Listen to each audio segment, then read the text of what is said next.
বাঙালিদের যেগুলো ব্যবহার করে এইগুলো ত্বককে ঠিক কতটা ক্ষতি করে?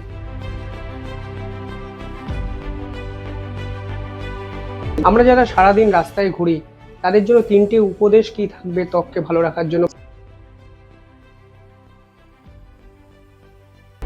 বহু অভিনেতা অভিনেত্রী খুব চড়া মেকআপ তারা লাগান, অবশ্যই। আদতে এই চড়া মেকআপটা ঠিক কতটা ক্ষতি করে ফেলছে ত্বকের? রাত্রিবেলা কখনো মুখ ভর্তি ওই মেকআপটা নিয়ে শুয়ে পড়ো না, ঘুমিয়ে পড়ো না, তাতে ক্ষতি হয়। ট্যাটু কি ত্বকের ক্ষতি করে?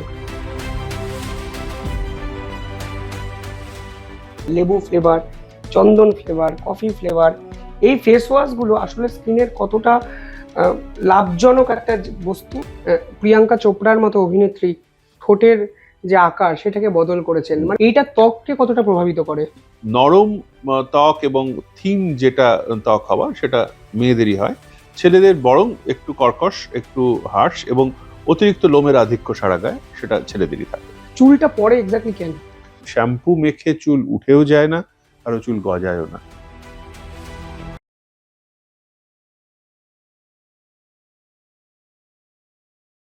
নমস্কার, আপনারা দেখছেন শিবম দাস পডকাস্ট। আর এই পডকাস্ট মানেই আমরা প্রায় নতুন অতিথিদের আপনাদের সামনে নিয়ে আসি। সেরকমই আজকে একজন আমার সঙ্গে উপস্থিত আছেন, বিশেষ বন্ধু এবং আমার অত্যন্ত কাছের একজন ব্যক্তিত্ব, ডক্টর কৌশিক লাহিড়ী। দাদা, প্রথমেই শিবম দাস পডকাস্টে স্বাগত।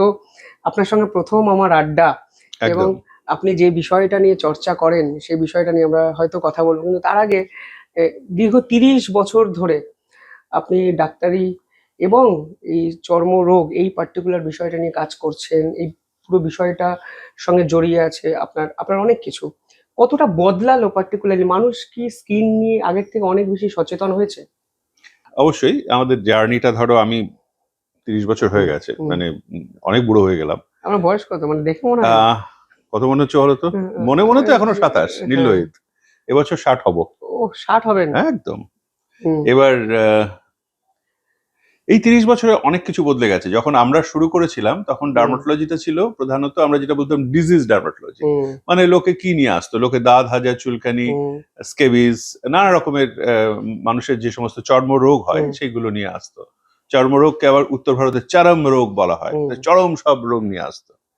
এবার তারপরে যে বদলে গেছে এখন, সেটা হচ্ছে ডিজিজ ডার্মাটোলজি থেকে ডিজায়ার ডার্মাটোলজি। এখন সবাই দেখতে সুন্দর হতে চায়। এই যে ডিজায়ার টু লুক বেটার, সেটা এসে গেছে এই সোশ্যাল মিডিয়ার ডেভেলপমেন্টের জন্য। আরেকটা এসে গেছে, সেটা হচ্ছে, সেটাও ডি দিয়ে, সেটা হচ্ছে ডিজিটাল ডার্মাটোলজি। সব রোগীরা যারা আসছে তারা কিন্তু নিজের ডিজিজটা আগে দেখে আসছে। হ্যাঁ ডাক্তার, আপনি যে ওষুধটা দিলেন সেটার সাইড এফেক্ট এই হবে না তো, বা আপনি যেটা বলছেন সেটা কিন্তু আরেকটা হতে পারে। এবার প্রথম প্রথম যখন এই গুগল ইউনিভার্সিটির পেশেন্টদের পেতাম তখন অবশ্যই আমাদের একটা বিরক্তি হতো, কিন্তু পরবর্তীকালে দেখো প্রত্যেকটা জিনিসেরই তো একটা পজিটিভ জিনিসও আছে। আমরা তখন দেখলাম সারা পৃথিবীতেই এই জিনিসটা হচ্ছে, মানে এটা শুধু পশ্চিমবঙ্গে বা ভারতবর্ষে বলে না, সারা পৃথিবীতেই যে এই যে জেনারেশন, তোমাদের জেনারেশন, স্বাভাবিকভাবে তোমরা তো, তোমাকে আমি একটা অসুখের নাম বললাম, তুমি সাথে সাথে গুগল করবে। গুগল এখন হচ্ছে আবার চ্যাট জিপিটি করবে, করে তোমার অসুখ তোমার জানার অধিকার আছে। এটা একটা মানে গণতান্ত্রিক পৃথিবী। সেটা নিয়ে তুমি যদি একজন এক্সপার্টকে প্রশ্ন করো, সেটা নিয়ে কিন্তু আমার বিরক্ত হওয়ার কোনো অধিকার নেই। বরং আমি তোমাকে বলে দেবো যে শিবম, তুমি যেটা ভাবছো সেটা যেমন সত্যি, আমি যেটা আমার অভিজ্ঞতা থেকে বলছি, আমরা যে বইগুলো থেকে বলছি, সেটাও একটু তুমি শোনো। আমি এইভাবে ব্যাপারটা ডিল করি। তো এই পরিবর্তনটা কিন্তু এসেছে গত 30 বছরে। বাঙালি জীবনে যখন আমরা বড় হই, যখন ত্বকের সমস্যা হয়, ত্বকের সমস্যা মানে আমাদের কাছে যদি ব্রণ হওয়া, একটা ছোট ফুসকুড়ি হওয়া, যখনই এই ধরনের সমস্যা আমাদের মধ্যে আসে, তখন আমাদের বাবা কাকারা সহজেই বলে এটা পেটের সমস্যা থেকে হচ্ছে। সত্যি কি ত্বকের সাথে পেটের ইন্টারলিঙ্কটা এতটাই, পেটে কিছু হেরফের হলে বা কোনো সমস্যা তৈরি হলে বা লিভারের সমস্যা তৈরি হলে ত্বকে এটা রিফ্লেকশন হয়? আমি ওটা বলি কি জানো তো, সেটা হচ্ছে যে ত্বকের রোগের নন্দঘোষ হচ্ছে লিভার। মানে আমাদের কাছে অনেক সময় এসে ডাক্তার, আমার মেয়ের বুঝলেন তো লিভারটা খুব খারাপ। আমি চুপচাপ শুনি, কলমটা নামিয়ে রেখে ভদ্রমহিলা বা ভদ্রলোকের দিকে তাকে, হ্যাঁ বলুন। এই যে দেখছেন যে এই যে সাদা দাগটা হয়েছে, আমি দেখলাম ওটা ছুলি বা পিটারাসিস অ্যালবা বলে একটা অসুখ। ওর তো মানে বাবার দিকে সবার লিভার খারাপ, মানে ভদ্রমহিলা বলে যাচ্ছেন শ্বশুর বাড়ির সকলের লিভার খারাপ। আমি অনেকক্ষণ ধরে শুনলাম। তারপরে দেখুন ওর ওই যে পায়ে যে চুল কাচ্ছে, ও তো লিভার খারাপ। এবার আমি অনেকক্ষণ ধরে শুনে বললাম, শুনুন আমি না লিভারের ডাক্তার নই, লিভারের ডাক্তারও আমাদের এক ফ্লোর ওপরে বসেন, আমি স্কিনের, আপনার যদি মেয়ের কোনো সমস্যা হয়ে থাকে বলুন, আমি বলে দেবো। না মানে এই যে লিভার থেকেই তো এগুলো হয়েছে। আমি তখন সবিনয়ে বোঝাই যে ওটা একটা দীর্ঘদিন ধরে একটা রোপণ করে রাখা আমাদের মাথার মধ্যে যে ভুল ধারণা, লিভার থেকে ত্বকের অসুখ হয়, আদৌ না। হ্যাঁ, হয় নাকি? অবশ্যই হয়। ধরো কারো জন্ডিস হলো, তার স্কিনটা হলুদ হয়ে যাবে, সেটাও তো একটা লিভার থেকেই হওয়া ত্বকের অসুখ। বা ইন্টেন্সিভ কেয়ার ইউনিটে যখন ধরো একজন পেশেন্ট একদম মানে মরিবান্ড, একদম মানে শেষ অবস্থায় আছে, তখন তার কিছু কিছু, তার কারো সিরোসিস হয়েছে, অ্যালকোহলিক সিরোসিস হয়েছে বা অন্য কোনো কারণে, তখন তার কিছু কিছু ত্বকের চিহ্ন আমরা দেখতে পাই, সেগুলো লিভার থেকে। কিন্তু তার মানে এই না যে আমার ছেলে বা মেয়ের গালে একটা দাগ হলো বা একটা কালো স্পট হলো, লিভার স্পট হয়েছে, এই লিভার স্পট বলে কিছু হয় না। ওটা একদম সম্পূর্ণ ভুল ধারণা।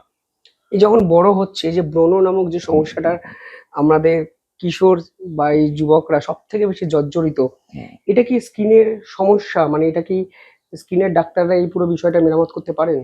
অবশ্যই, এটা খুব ভালো প্রশ্ন করেছো। দেখো গত 30 বছর আরেকটা যেটা সমস্যা আছে, ধর তোমাদের সময়ও তোমাদের ক্লাসে কতজন মোটা ছিল ভেবে দেখো, আর কতজন স্বাভাবিক চেহারা ছিল। আমাদের ক্লাসে সবাই রোগা ছিল, দু একজন স্বাভাবিক ওজন, তাকেই আমরা মোটা বলতাম। এখন হচ্ছে ক্লাসে 80% মোটা, কি ছেলে কি মেয়ে। এবং মেয়েদের কথা কেন বললাম, মোটা হওয়া মানে তাদের যেটা 13-14 বছর থেকে হয়, সেটা হচ্ছে পলিসিস্টিক ওভারিয়ান ডিজিজ। এই যে পিসিওএস, এই সমস্যাটা কিন্তু ডাক্তাররা, আমরা স্কিনের ডাক্তার, ওরা দু একটা কথা বলার পরে আমরা জিজ্ঞাসা করি তোমার ওভারিয়ান সিস্ট নেই তো? সে তখন চমকে ওঠে যে আমি তো দেখাতে এসেছি আমার ব্রণ, আমি দেখাতে এসেছি আমার মাথার চুল পাতলা হয়ে যাচ্ছে, আমার এখানে কালো দাগ হচ্ছে, আপনি ওভারিয়ান সিস্ট নিয়ে প্রশ্ন করছেন, গাইনোকোলজিস্টকে বলবো। না, এইটা একটা গাইনোকোলজিক্যাল এবং এন্ডোক্রিন ডিসঅর্ডারের জন্যই ব্রণটা হচ্ছে। এই যে তুমি জিজ্ঞাসা করলে ব্রণটা কি শুধু স্কিনের, সবসময় তা না। একটি মেয়ে ধরো 16 বছর বয়সে, আমরা এখন খুব পাই, তো 86 কেজি ওজন, হ্যাঁ, বা সে কিছু দিনের মধ্যেই সে 90-92 চলে যাবে, তার বাবা মা কিন্তু রোগা রোগা। এবার কিছুই তো খায় না ডাক্তারবাবু, মেয়ে তাও দেখুন এরকম মোটা হয়ে যাচ্ছে। সেই মেয়েটির সামনে দিকে চুল উঠে যাচ্ছে, সেই মেয়েটি হয়তো বলতে পারেনি তার পিরিয়ডের ইরেগুলারিটি হচ্ছে, তার এইখানটা জুড়ে তার ব্রণ বেরোচ্ছে, তার সঙ্গে কিছু লোম বেরোচ্ছে। এই চিহ্নগুলো নিখুঁত নির্ভুল ভাবে বলে দেয় যে তার কিন্তু শরীরের ভেতরেও গন্ডগোল হচ্ছে।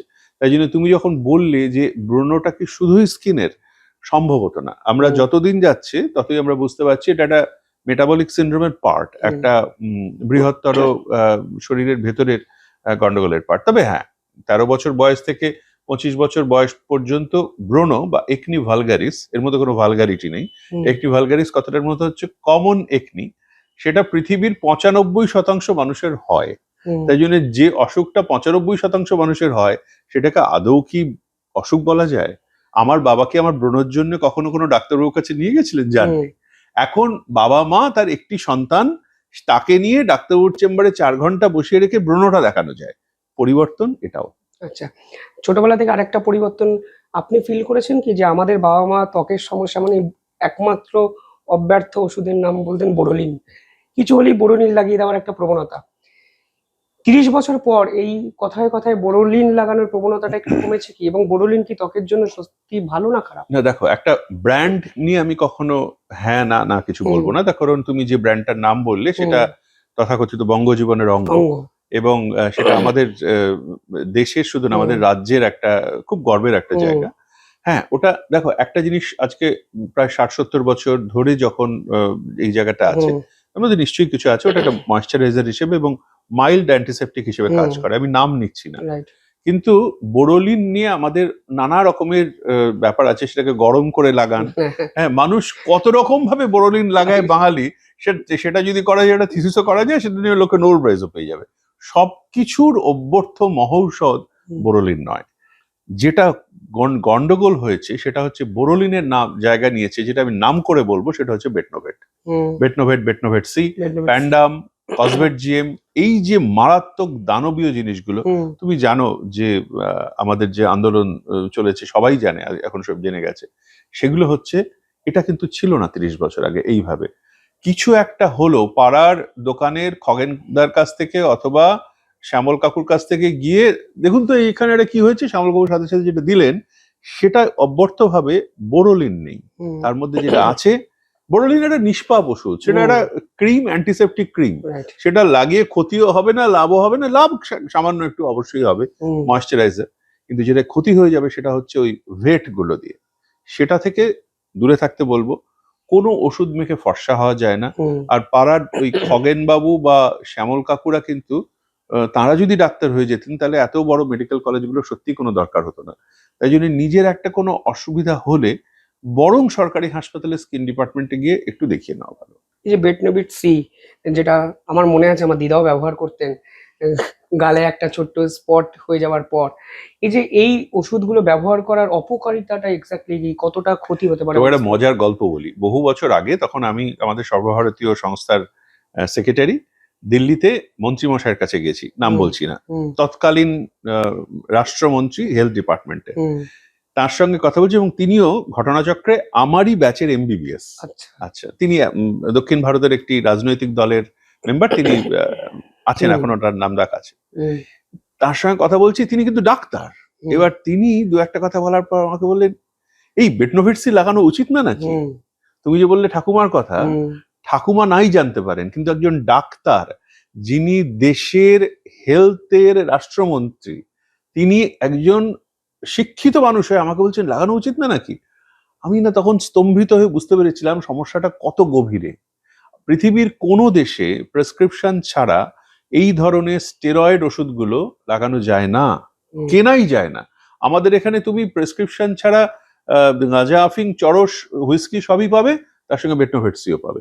এইগুলো কিন্তু খারাপ জিনিস কি, মানে অনেকে আমাকে জিজ্ঞাসা করেন যে আপনি স্টেরয়েডের বিরুদ্ধে।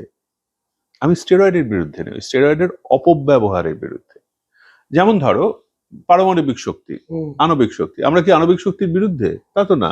কিন্তু আণবিক শক্তি যদি তুমি ভালোভাবে কাজে লাগাও তাহলে আলো জ্বালানো যাবে পুরো।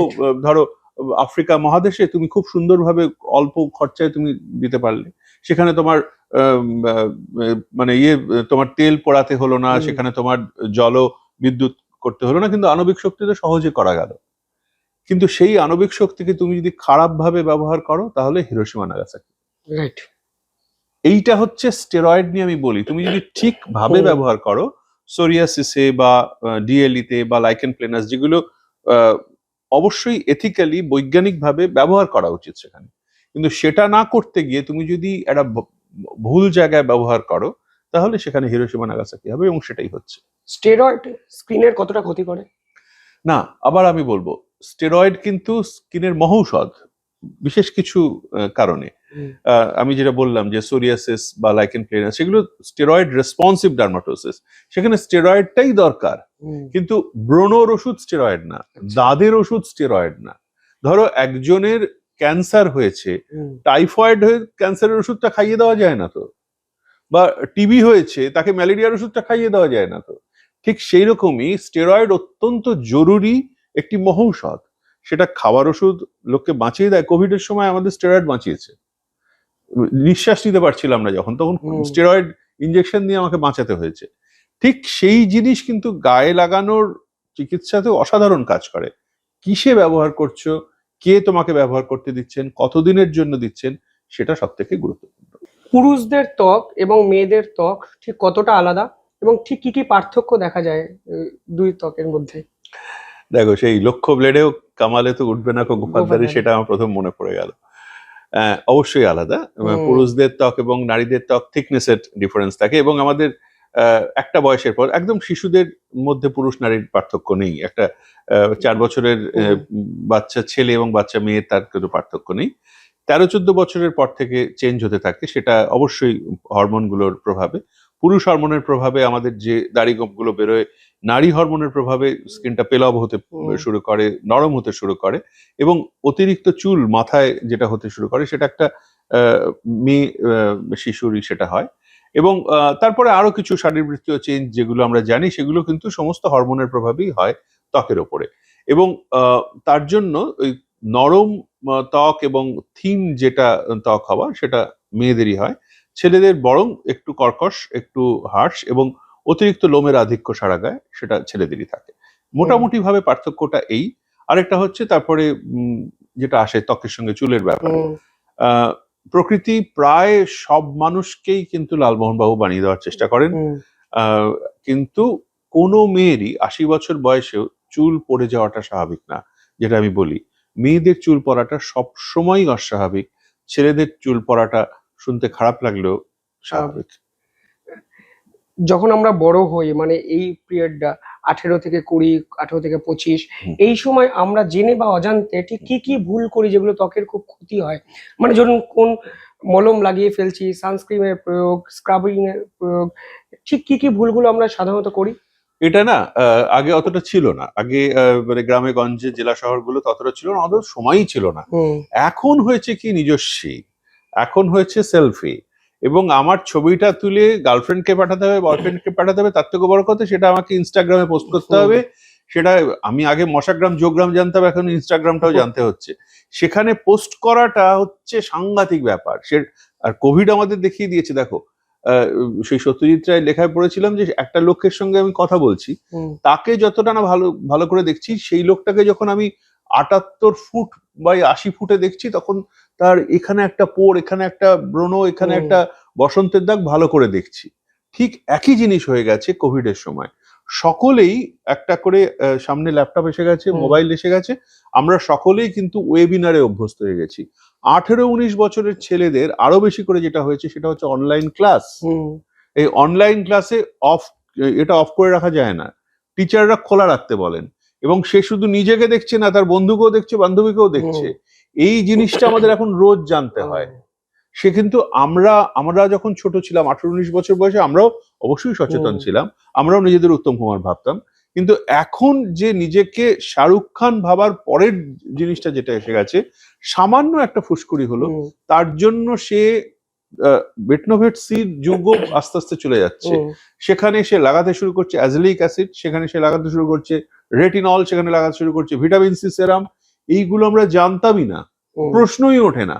right, সে বাবার কাছ থেকে মার কাছ থেকে নিয়ে লাগাতে শুরু করছে, এবং সে জানেই না সেটা দিনে লাগানো উচিত না রাতে লাগানো উচিত। রেটিনল লাগিয়ে রোদ্দুরে বেরোলো, মুখ পুড়ে গেল, কেন পুড়ে গেল সে জানে না, হুম, তার কারণ সে জানে না সেটার প্রয়োগ পদ্ধতি। এই সমস্যাগুলো হয় তার কারণ এই 13-14 বছর 16 বছর বয়সে যেটা হয় হুম, সেটা হচ্ছে তার আহ, ব্যক্তিত্বটা গড়ে উঠছে, সে পৃথিবীর কাছে নিজের চেহারাটা তৈরি হচ্ছে, একটা ফরমেটিভ ইয়ার্স। হুম, এবার সে তখন নিজের সই কিরকম হবে সেটা দেখার চেষ্টা করছে, গোঁফটা কিরম রাখবে সেটা ভাবছে, দাড়িটা কিরম হবে সেটা ভাবার চেষ্টা করছে। একটা মেয়ে সে ভাবছে আমি স্ট্রেটনিং করবো, চুলটা কার্লি রাখবো। এই সময়ই আসে হচ্ছে আমার এখানে ব্রণটা আমার একদমই পছন্দ হচ্ছে না, বা এই যে তিলটা আমি রাখবো না, বা আমি এখানে একটা ট্যাটু করব। বাড়িতে লুকিয়ে এই যে জিনিসগুলো হুম, করা, সেইটা ভয়ঙ্কর ক্ষতি হয়ে যায়।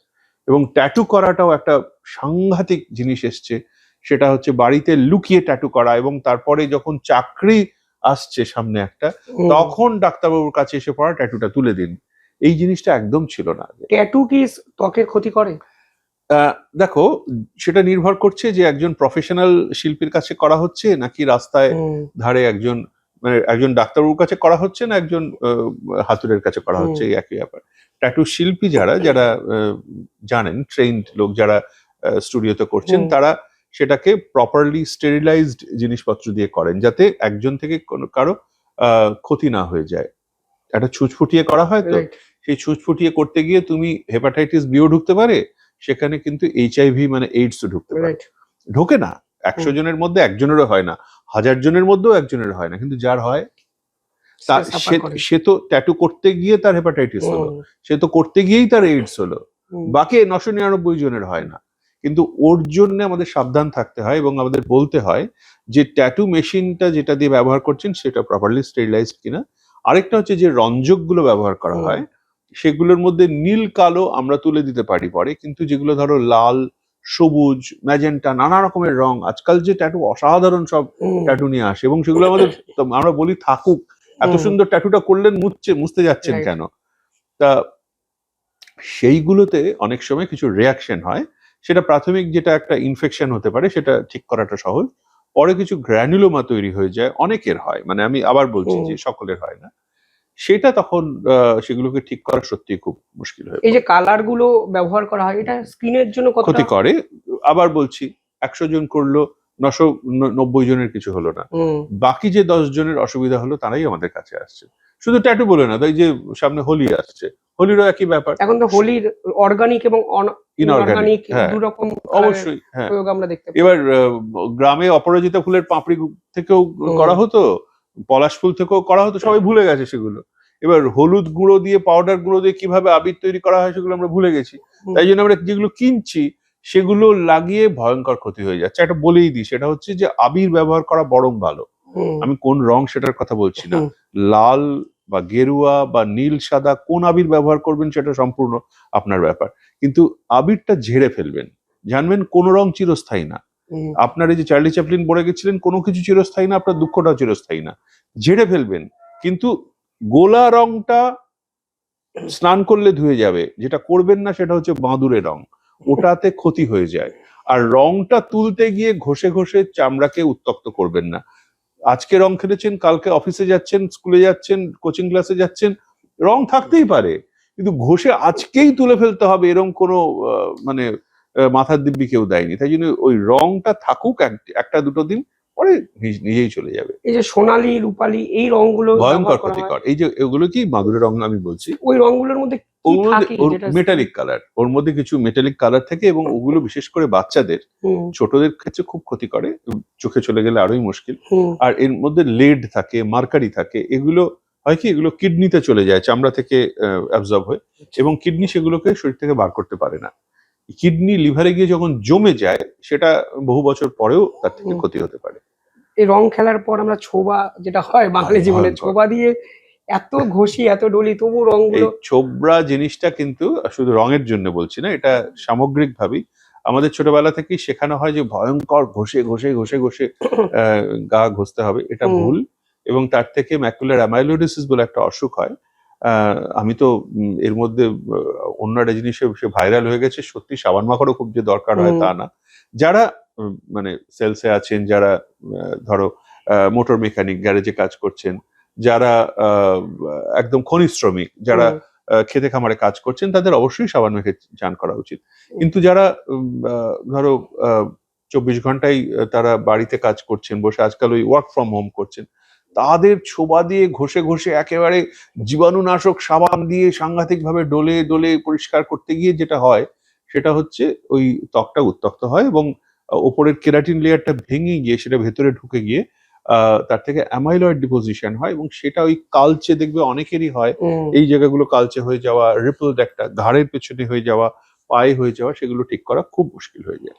ঘাড়ের পিছনটা কালো হলে এটা এক্স্যাক্টলি কি ত্বক থেকে হয়, নাকি এটা আরো বেশি গভীরে অনেক বিরল কোনো রোগ হতে পারে? খুব ভালো প্রশ্ন। ওটাকে অ্যাকান্থোসিস নিগ্রিকান্স বলে। আমি যে প্রথমে বললাম যে ওভারিয়ান সিস্ট যাদের থাকে, ধরো কারো 80 কেজি ওজন, একটি মেয়ে, তার 86 কেজি ওজন, তার সে রোদ্দুরে বেরোচ্ছে, সে ট্যান্ড হয়ে যাচ্ছে, সে তার ঘাড়গুলো কালো, সেগুলোকে আমরা অ্যাকান্থোসিস নিগ্রিকান্স বলি। তার সেটা কারণটা শারীরবৃত্তীয়, সেই কারণটা কিন্তু এন্ডোক্রিন ডিসঅর্ডার থেকে আসে, ওটা ইনসুলিন রেজিস্ট্যান্সের একটা ফল।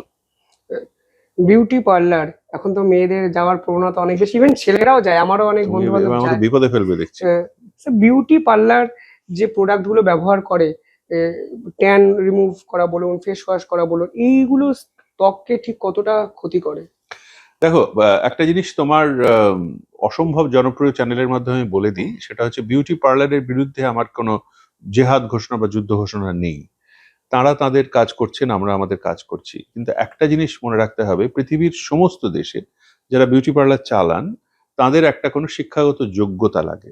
তারা ধরো একটা কিছু মানে ইউনিভার্সিটি থেকে অন্তত সায়েন্সের কিছু পড়ে এসেছেন, তারপরে তারা অ্যাস্থেটিক সায়েন্স, যেটাকে বিউটি থেরাপি যেটাকে বলা হয়, সেটা একটা বিজ্ঞান, সেটা পড়ে এসেছেন। আমাদের দেশে আনফরচুনেটলি সেটা হয় না। আমাদের দেশে যে কেউ ফেংশুই বিশেষজ্ঞ হয়ে যেতে পারেন, যে কেউ বাস্তু বিশেষজ্ঞ হয়ে যেতে পারেন, যে কেউ হাত দেখা বিশেষজ্ঞ হয়ে যেতে পারেন, খবরের কাগজে অ্যাডভার্টাইজমেন্ট দিতে পারেন, এবং ঠিক একইভাবে যে কেউ কিন্তু বিউটি থেরাপিস্ট হয়ে যেতে পারেন। এবং তিনি তার এক দিদি বা দাদার কাছ থেকে জেনে এটি গ্লো সাইন বোর্ড লাগিয়ে সাংঘাতিক নানা রকমের গোল্ড ফেসিয়াল, প্ল্যাটিনাম ফেসিয়াল শুরু করে দিলেন।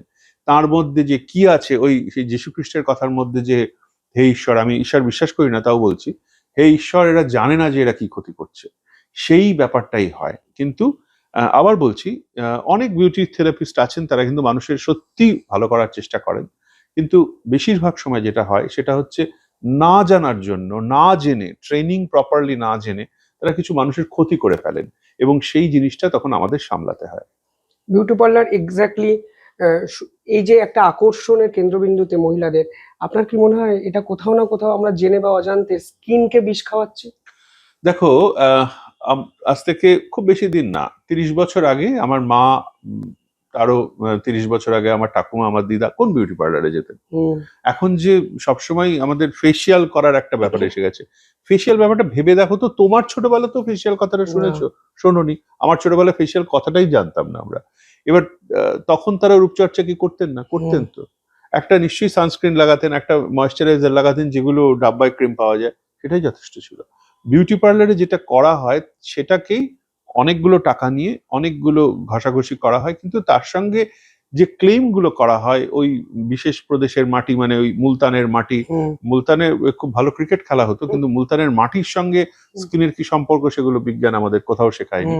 তা অমাবস্যার দিনে এই ধরনের দুধ খেতে হবে, বা থানকুনি পাতার সঙ্গে আরো কিছু বেটে মাথায় লাগালে চুল ভালো হবে, এগুলোর সঙ্গে বিজ্ঞানের কোনো সম্পর্ক নেই। এখন এগুলো যখন আমি বলি, অনেকে খুব দুঃখ পান, কিন্তু একটা ব্যাপার হচ্ছে এগুলো সত্যি বিজ্ঞানগতভাবে এর ওপর কোনো শিলমোহর নেই। আর যেটা তুমি জিজ্ঞাসা করলে যে বিউটি পার্লারে যেটা করা হয়, দেখো ওই ফেসিয়াল যে ব্যাপারটা, দলাই মালাই করা হয়, কিছু কিছু জিনিস লাগানো হয়, যদি না সেটাই তোমার অ্যালার্জি থাকে, তাহলে 2-3 দিনের জন্য চকচক করে, কিন্তু যেটা চকচক করে সেটাই তো আর সোনা নয়, সেটা আমরা রাজনীতির দিক থেকেও দেখতে পাচ্ছি।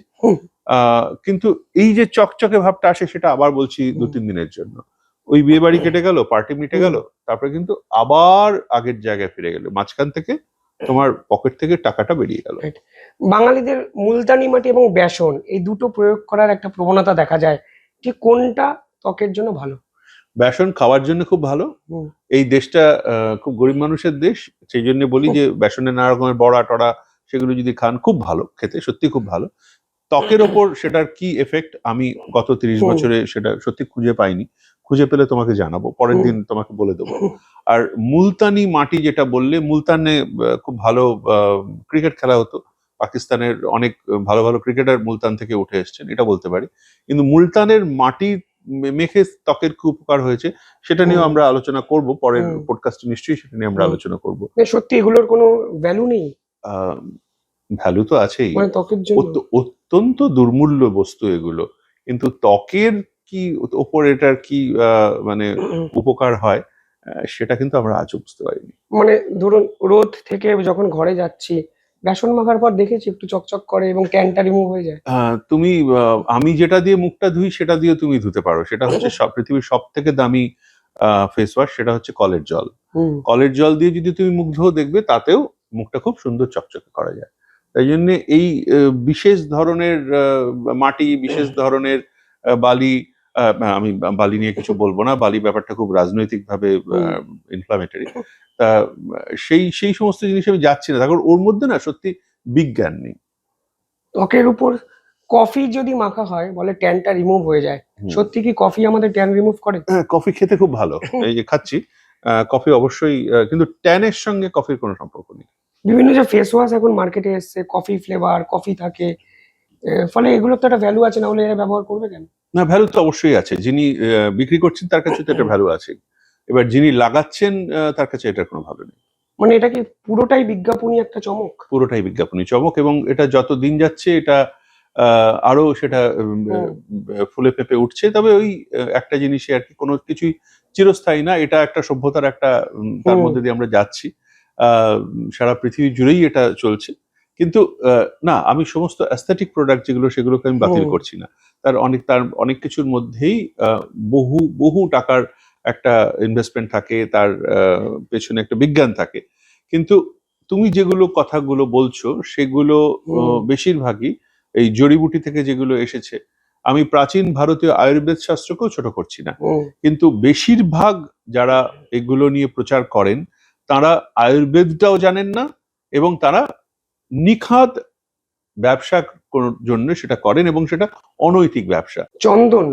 চন্দনের সাথে ত্বকের একটা ভালো সম্পর্ক আছে এবং বলা হয় চন্দন যদি মাখা হয় ত্বক নাকি ভালো থাকে। সুদিং এফেক্ট আছে, হুম। অবশ্যই একটা সুদিং এফেক্ট আছে, কিন্তু তোমাকে একটা কথা বলি, তার সঙ্গে একই সাথে হলুদ এর হুম, কথা যেটা আছে, হলুদের একটা অ্যান্টিসেপটিক প্রপার্টি আছে। আহ, জীবনে তো কোনোদিন হলুদ মাখিনি, আমার নিজেরই বিয়ের আগে গায়ে হলুদ করতে গিয়ে আমার প্রথমবার বুঝলাম আমার হলুদে অ্যালার্জি আছে, আচ্ছা। এবং আমার মুখ ফুলে গিয়েছিল। তখনই বোঝা উচিত ছিল যে বিয়েটা করা উচিত কিনা, সেটাই একবার ভাবা উচিত ছিল। হুম, এবং এই যে হাতে যে হলুদ ধাগা বাঁধা হুম, হয়, অনেকে বলেন আমি নাস্তিক বলে সেটা পড়লেই নাকি চুলকাতে যে শুরু হুম, করে, তো সেইটাও একটা ব্যাপার। এই হলুদে অ্যালার্জি হওয়া, টার্মারিক, সকলের হবে না, 10 জনের মধ্যে হয়তো 2 জনের হলো, কিন্তু অ্যাজ এ হোল এই যে অনেকে এই যে ধরো একটু গাঁদা পাতা, একটু গাঁদার বেটে লাগিয়ে দিল, কোনো জায়গায় ছড়ে গেছে, যখন কিছুই পাওয়া যেত না, এগুলোর মধ্যে খুব মাইল্ড অ্যান্টিসেপটিক প্রপার্টি আছে। নিম, সেগুলোর অবশ্যই আছে, কিন্তু নিমের জল ফুটিয়ে যদি রেখে দিলে সেইখানটাতে আহ, ডেঙ্গুর ডিম পাড়ছে কিনা আমি জানি না, সেই জলটাই 7 দিন ধরে যদি লাগিয়ে যাওয়া হয়, সেটা কিন্তু ঠিক হবে না। বাজারে বিভিন্ন ধরনের ফেস ওয়াশ পাওয়া যায়, লেবু ফ্লেভার, চন্দন ফ্লেভার, কফি ফ্লেভার। এই ফেস ওয়াশ গুলো আসলে স্কিনের কতটা লাভজনক একটা বস্তু কিংবা কতটা ক্ষতি করে? বলতে পারবো না, দেখুন এগুলোর ওপর কোনো গবেষণা আমি করিনি। তবে কিন্তু এরা যে ক্লেম গুলো করে।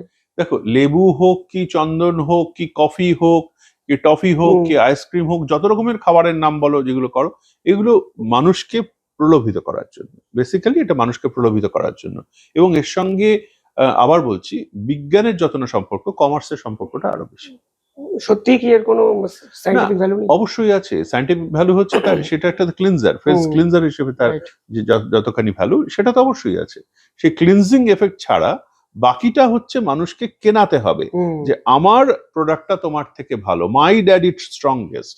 এটাও একটা মৌলবাদ, যে আমার ধর্ম তোমার ধর্মের থেকে ভালো, হুম, আমার সানস্ক্রিন তোমার সানস্ক্রিন থেকে ভালো, আমার সানস্ক্রিন হচ্ছে 40, আমার সানস্ক্রিন 60, 60টা 40-এর থেকে বেটার।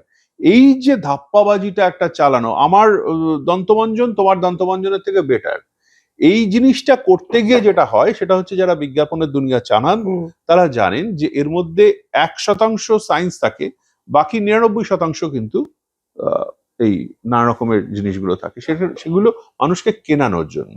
যে উপকরণ দিয়ে ফেস ওয়াশ গুলো তৈরি করা হয়, হুম, হুম। কোন কোন উপকরণ দেখে মানুষের কেনা উচিত একটা ফেস ওয়াশ?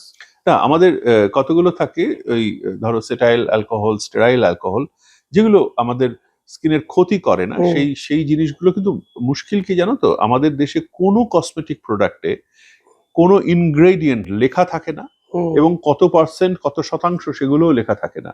এবার সেগুলো যদি লেখা নাই থাকে, এবং যিনি পড়ছেন তিনি হয়তো একজন নিরক্ষর মানুষ, হুম, অথবা তার সেই পর্যায়ে আহ, তার সচেতনতা নেই যে এটা কি জিনিস এক্স্যাক্টলি। এই যে আমাদের সেই পরশুরামের গল্প ছিল না, আমি যদি বলি আপনার ডিফারেন্সিয়াল ক্যালকুলাস হয়েছেন, হুম, সেই তাহলে কি আপনি বুঝতে পারবেন? ওই যে চিকিৎসা সংকট নাটকে ছিল। তো মানুষকে আরো বেশি বম্বার্ড করা, সেটা নিয়ে একটা মানে অপ্রাসঙ্গিক জিনিস নিয়ে তার মাথায় ঢুকিয়ে দেওয়া, সেগুলো একটা বিজ্ঞাপনী গেমিক। সত্যি কি ফর্সা হওয়া যায়? মানে অনেক ক্রিম ছোটবেলা থেকে আমরা দেখেছি, আহ, নাম আমি না বললেও ফেয়ার হওয়ার একটা প্রমিস করে, লাভলি স্কিন পাওয়ার একটা প্রমিস করে, এটা কি হ্যাঁ, আদৌ সম্ভব? দেখো আমি বহুবার যেটা বলেছি সেটাও তোমার মাধ্যমে তোমার এত লক্ষ মানুষের কাছে পৌঁছে দিই। আমাদের গত শতাব্দীর সব থেকে যারা যে মানুষগুলোর জন্য আমরা গর্বিত, সেই মানুষগুলো কিন্তু ফর্সা ছিলেন না। যেমন ধরো মার্টিন লুথার কিং, হুম, যেমন ধরো বারাক হোসেন ওবামা, যেমন ধরো গান্ধী আমাদের দেশের, বা এরকম আমাদের আমাদের ওই দক্ষিণ আফ্রিকার নেলসন ম্যান্ডেলা, রাইট। এরা তাদের গায়ের রঙের জন্য কি বিখ্যাত ছিলেন? তারা প্রত্যেকে ফেয়ার ছিলেন মাথার ভেতর থেকে। এবার সব থেকে খারাপ যে দুটো লোকের নাম তোমার মনে পড়বে, একটা হচ্ছে হিটলার, একটা মুসোলিনি। হুম, দুজনেই টকটকে ফর্সা ছিল, সাহেব ছিল। তাই জন্য ফর্সা হওয়ার সঙ্গে ভালো হওয়ার কোনো সম্পর্ক নেই। হুম, আর আমাদের দেশটা তো কালো মানুষেরই দেশ, আমাদের সবাইকে ব্লাডি নিগার বলতো সাহেবরা, লাথি মেরে ফেলে দিত ট্রেন থেকে। রাইট। তো সেই দেশে ফর্সা হওয়া, কিন্তু সমস্ত বিজ্ঞাপনে দেখবে, সমস্ত খবরের কাগজে দেখবে যে ফর্সা পাত্রী চাই, সুন্দরী, হুম, শিক্ষিতা কেউ লেখে না। শিক্ষিতা এবং তার বাড়িতে বই আছে কিনা, তার বাড়ির কালচারটা কেউ চায় না, কিন্তু দেখতে চায় সে ফর্সা হুম, কিনা। এই যে আমাদের থেকে রেসিস্ট, আমাদের থেকে বর্ণ বিদ্বেষী কোনো সভ্যতা আছে বলে আমি মনে করি না। ফর্সা কি হওয়া যায় ক্রিমের? সত্যি যদি ফর্সা হওয়া যেত তাহলে পেলেকেও ফর্সা করা যেত। পেলের থেকে তো কোটিপতি, আরবপতি, বিলিয়নপতি লোক ছিল না, রাইট। সে তো বিশ্ববিখ্যাত লোক। একটু কি স্কিন কালারটা চেঞ্জ করা যায় না? অবশ্যই যায়, কিন্তু সেটা করতে গিয়ে খুব দুঃখজনক একজনের নাম তোমার মনে পড়ে? আমাদের মাইকেল জ্যাকসন। মাইকেল জ্যাকসন জন্মেছিলেন কালো মানুষ হিসেবে, তিনি ফর্সা হওয়ার জন্য অনেক কিছু ব্যবহার করেছিলেন, শেষে তার ভিটিরিগো হয়, সেটা একটা আলাদা জিনিস। তারপরে ডিপিগমেন্ট করে ফেলেন সারা শরীর, খুব দুঃখজনক, তিনি মারা গেছেন, আমাদের মধ্যে নেই। এই জিনিসগুলো কিন্তু মানসিক বিকারের পর্যায়ে পড়ে। একজন যেরকম সেইখান থেকে চেঞ্জ করা, আজকাল অনেক রকম এসে গেছে, গ্লুটাথায়ন লাগিয়ে অবশ্যই চেঞ্জ করা যায়। যেটা আমরা করি, ডাক্তাররা যেটা করি সেটা হচ্ছে, ধরো কারো মেচেতা হয়েছে, মেচেতাটা তো একটা অসুখ, তার অথবা কারো ব্রণ হয়েছে, বা একটি ছেলে সে সিরিয়ালে কাজ করে, তার মুখ ভর্তি তোমার চিকেন পক্স হয়েছিল, তার থেকে দাগ পড়ে গেছে, বা ব্রণ হয়েছিল, দাগ পড়ে গেছে, সে এসে বললো ডাক্তার দাগগুলো তুলে দিন। তার জন্য যে ওষুধটা দিলাম তাতে অবশ্যই দাগগুলো উঠে যাবে। এবার সে তার বোনকে বললো, শোন আমারই না দাগটা উঠে গেছে, তুই এটা লাগা, ফর্সা হয়ে যাবি। এবার সেটা যদি করতে যায় তাহলে এই বিপদ। সেটা কিন্তু ওটার আনএথিক্যাল একটা মানে প্রয়োগ, সেটা কিন্তু করা উচিত না। বহু অভিনেতা অভিনেত্রী যদি ত্বকের কোনো ক্ষতি হয় তারা রীতিমতো ফ্রাস্ট্রেশনে ভোগেন, বিকজ এটাই তো তাদের একটা ভ্যালু ক্রিয়েট করে। তার জন্য তো খুব চড়া মেকআপ তারা লাগান। অবশ্যই। আদতে এই চড়া মেকআপটা ঠিক কতটা ক্ষতি করে ফেলছে ত্বকের? হ্যাঁ, এটা দেখো, আমাদের কাছে যারা আসেন তাদের মধ্যে অভিনেতা অভিনেত্রী অনেকেই আছেন, এবং আজকাল মেগা সিরিয়ালের জন্য বহু মানুষ এই ইয়েতে আছেন, এই পেশাতে আছেন। যেটা ক্ষতি হয় সেটা হচ্ছে ঠিকঠাক ব্র্যান্ডের মেকআপ না ব্যবহার করা, এবং একই কসমেটিক বক্স থেকে বহু মানুষ মেকআপ নিচ্ছেন, তার থেকে সংক্রমণ ছড়ানো। আর আরেকটা যেটা হয় সেটা হচ্ছে, আমি জানি না ওই কসমেটিক্সে আমি অ্যালার্জিক কিনা, রোজ ব্যবহার করছি, রোজ বাড়িতে গিয়ে দেখছি ব্রণ হয়ে যাচ্ছে, বলার সাহস নেই, হয়তো বললে সে কাজটা হারাবে। তুমি জানবে যে এখানেও কিন্তু অসম্ভব একটা প্রতিযোগিতা চলে। সে হয়তো বলতে গেল যে আমি আমার এটা মেখে ব্রণ হয়েছে, তাকে বলে দিল কালকে থেকে আসার দরকার নেই, সে কিন্তু কাজটা হারাবে, তার জীবিকা সেটা, তাই জন্য সে বলতে পারছে না। আমরা যেটা বলি, বাড়িতে এসে যতক্ষণ ধরে তুমি মুখে ওই কসমেটিকটা মেখেছো, ঠিক ততক্ষণ ধরে কিন্তু কসমেটিকটা তোলা উচিত। রাত্রিবেলা যত রাত্রি হোক, কখনো মুখ ভর্তি ওই মেকআপটা নিয়ে শুয়ে পড়ো না, ঘুমিয়ে পড়ো না, তাতে ক্ষতি হয়। সেই জন্য তুলে ফেলাটা জরুরি, এবং আজকাল কসমেটিক রিমুভার অনেক কিছুই এসছে, মেকআপ রিমুভার এসছে, সেগুলো খুব সুন্দরভাবে ব্যবহার করা যায়। আর যারা অভিনয় জগতের সঙ্গে আছেন এখন, তারা করছেন সেটা হচ্ছে এই বোটক্স ফিলার, নানা রকম জিনিস করছেন, খারাপ না, অবশ্যই তাদের ধরে রাখতে হয়, চিরযৌবন ধরে রাখতে হয়। কেউ আজ পর্যন্ত পারেনি, মানে ক্লিওপেট্রাও বৃদ্ধা হয়েছিলেন, মমতাজও বৃদ্ধা হয়েছিলেন, এবং সবাই, মানে গুপি বাঘাও হয়েছিল, 20 বছর গুপি বাঘাও বয়স হয়েছিল। কমাতে পারেনি। তা এবার সেইটা করতে গিয়ে যেটা হয় কি জানো তো, এই যে আমি হাসছি, তুমি কথা বলছো, আমাদের এই স্বাভাবিক যে লাইনগুলো, মানে আমাদের যে লাইনগুলো, মানে আমি হাসির যে আমাদের অভিব্যক্তির লাইনগুলো, আমি একটা বোটক্স করে দিলে সেটা ভোঁতা হয়ে যায়, আমি হাসলেও হাসিটা আর ফুটবে না। অনেক অভিনেতা অভিনেত্রী দেখবে তারা কথা বলছেন, তাদের মুখ কথার মধ্যে হাসি আসছে, কিন্তু ফেসে হচ্ছে না। কেন হচ্ছে না? তার কারণ তার ভুল প্রয়োগ হয়ে গেছে ওই বোটক্সের ফিলার। তার মুখটা পুরো একটা মনে হচ্ছে একটা মাস্ক পরিয়ে দেওয়া হয়েছে, তার মুখে কোনো অভিব্যক্তি নেই। এই জিনিসটা যেন না হয়, এই জিনিসটা আজকাল একটু বাড়ছে। অনেকেই ডাক্তার ছাড়াও বিভিন্ন জায়গায় গিয়ে ইনজেক্টেবল ব্যবহার করছেন, অনেক ইনজেক্টার্স এসে গেছেন যারা সেভাবে শিক্ষিত নন। তাই জন্য আগে দেখে নিন যে যার কাছে যাচ্ছেন তিনি আদৌ ডাক্তারবাবু কিনা, আদৌ প্রশিক্ষিত স্কিনের ডাক্তারবাবু কিনা, অথবা প্লাস্টিক সার্জন কিনা, তারপরে করুন। প্রিয়াঙ্কা চোপড়ার মতো অভিনেত্রী ঠোঁটের যে আকার সেটাকে বদল করেছেন, মানে প্লাস্টিক সার্জারি করার প্রবণতা আগে থেকে অনেক বেড়েছে। মানে অবশ্যই বেড়েছে। 10 বছর আগেও আমরা অ্যাগ্রেসিভলি এতটা দেখিনি যে প্লাস্টিক সার্জারি করতেন মানুষ, এখন করছেন অভিনয় পেশার জন্য বা বিভিন্ন কারণে।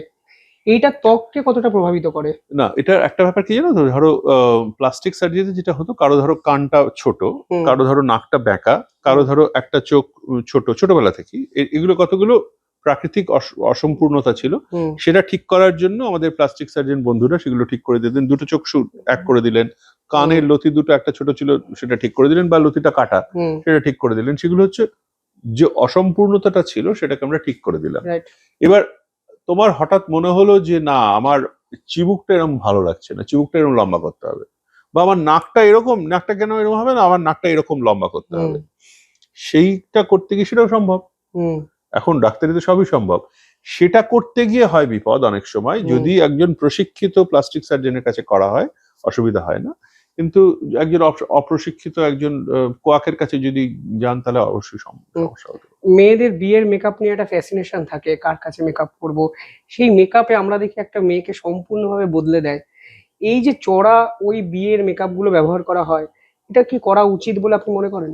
না দেখো, এটা তো একটা সামাজিক ব্যাপার, এটা নতুন কিছু না, এটা আজকে থেকে 200 বছর আগেও ছিল, তখন চন্দন চর্চিত করা হতো, এখনো সেটা হয়। একদিন দুদিনের জন্য যে ক্ষতি যে বিরাট ভাবে হয়ে যায় তা না, যদি না সেই মেকআপের ইনগ্রেডিয়েন্টে তার কোনো অ্যালার্জি থাকে। আমাদের হাসপাতালে অ্যানাফাইল্যাক্সিস নিয়ে এলো, সাংঘাতিক নিঃশ্বাসের অসুবিধা নিয়ে মুখ ভর্তি ফুলে গেল এলো, এমনকি আমাদের এক মাস্টারমশাইয়ের স্ত্রীর ফুলে অ্যালার্জি ছিল এবং সেটা কেউ জানতো না। ফুলশয্যার দিনে সেই মাস্টার মশাই নিজে ডাক্তার বলে বুঝতে পেরেছিলেন, তিনি গিয়ে দেখেন যে নববিবাহিতা বধূ তার মুখ ফুলে গেছে এবং সে নিঃশ্বাস নিতে পারছে না, তাকে ইনজেকশন দিয়ে বাঁচান সেই রাত্রিরে। এবং সেটা একটা ঘটনা, এবং সেটা উনি যদি ডাক্তার না হতেন তাহলে বিপদ হতো। এই জিনিসগুলো কিন্তু কোটিতে গুটিক, এটা খুব কম, কিন্তু তাই বলে আমি এটা বলবো না যে ওই বিয়ের দিনের ওই আনন্দ সেটা করতে গিয়ে সেদিন তো সে নিজেকে ছাপিয়ে অন্য কিছু হতে চাইছে। একটা দুটো দিনের জন্য ঠিক আছে, তারপরে বাকি যদি কোনো সমস্যা হয় তারপরে তো আমরা আছি। গরম গরম জলে স্নান করা শীতকালে আমাদের দৈনন্দিন একটা অ্যাক্টিভিটির মধ্যে পড়েছে। এরপরে আবার গরমকালে আমরা ঠান্ডা জলে স্নান করব। এই গরম জল এবং ঠান্ডা জল সরাসরি কি ত্বককে প্রভাবিত করে? দেখো, কোনো কিছুরই অতিরিক্ত হওয়াটা ভালো না, ঠিক আছে? মানে তুমি 100 ডিগ্রির জল যদি গায়ে ঢালো তাহলে ছাঁকা লেগে যাবে, পড়ে যাবে এবং ফোস্কা পড়বে। কিন্তু তুমি যেটাতে সহজ, সেটা কমফোর্টেবল, গরমকালে ঈষদুষ্ণ গরম জলে এবং শীতকালে ঈষদুষ্ণ গরম জলে যদি করতে পারো তাতে কোনো ক্ষতি হয় না।